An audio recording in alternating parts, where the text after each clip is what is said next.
Mr. Deputy Speaker, sir, I am glad I have been given an opportunity to express my view on the demand for grant for education.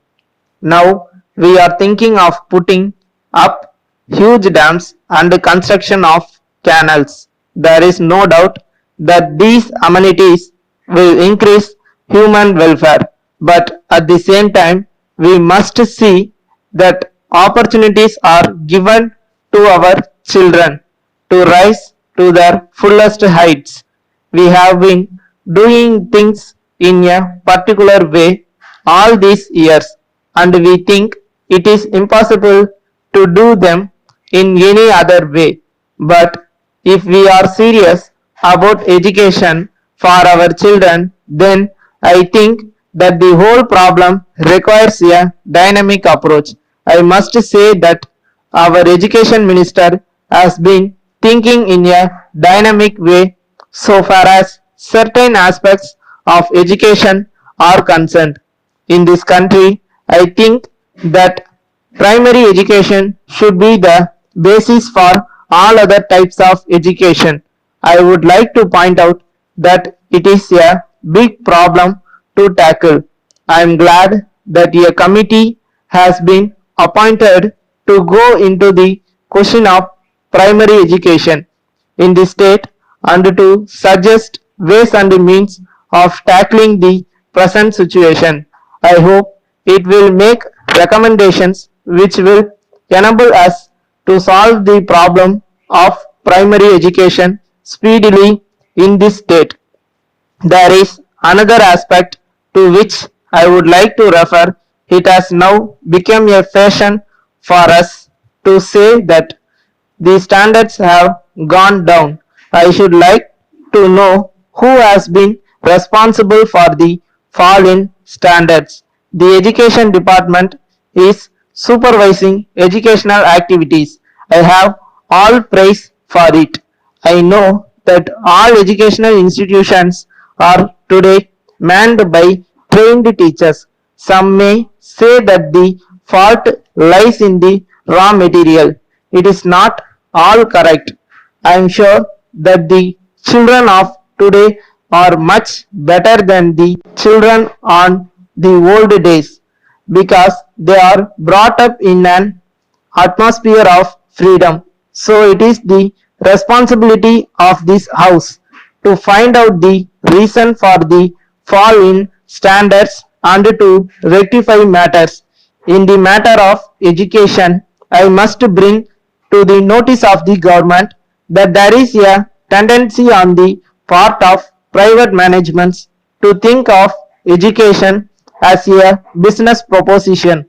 I hope that the education committee will look into this also. So far as the municipalities are concerned, a large part of their income is being utilized for elementary education. If the government take over this responsibility or find funds for running these institutions, it will enable the municipalities to provide other amenities to the people. I hope that the Honorable Minister will look into this question also. In this connection, I would like to point out that schools are concentrated in particular areas. There are labor schools, local body schools, and other schools. All these are within a radius of 4 or 5 kilometers. I do not think it will serve any useful purpose. I hope this matter will be looked into. Then there are single teacher schools. Whenever the problem of unemployment becomes acute, the government think of starting more and more schools so that the unemployed people may be employed as teachers. So education is thought of as a means of providing jobs for unemployed people. So there is need for a basic change in the approach of the government to the problem of education. I hope that even primary school teachers will be selected on the basis of a competitive examination so that we may have good teachers. Letter from the National Paper Company, Lucknow, to Messrs. Madhavan and Company, New Delhi. Dear Sirs, we thank you for your letter of the 4th instant. You have requested us to supply you some quantity of good quality paper. At the same time, you have stated that you will pay the cost of the goods within 30 days of delivery. While we have no objection to supply you the goods as decided, we would like to tell you that we will not be able to give you credit facility unless we have definite information about your business standing. Since you are a new customer, we shall be much obliged if you give us particulars about how long you have been in this business and any other particulars which will enable us to consider your order. We shall be glad if you also give us particulars of any persons to whom we can make references in this regard.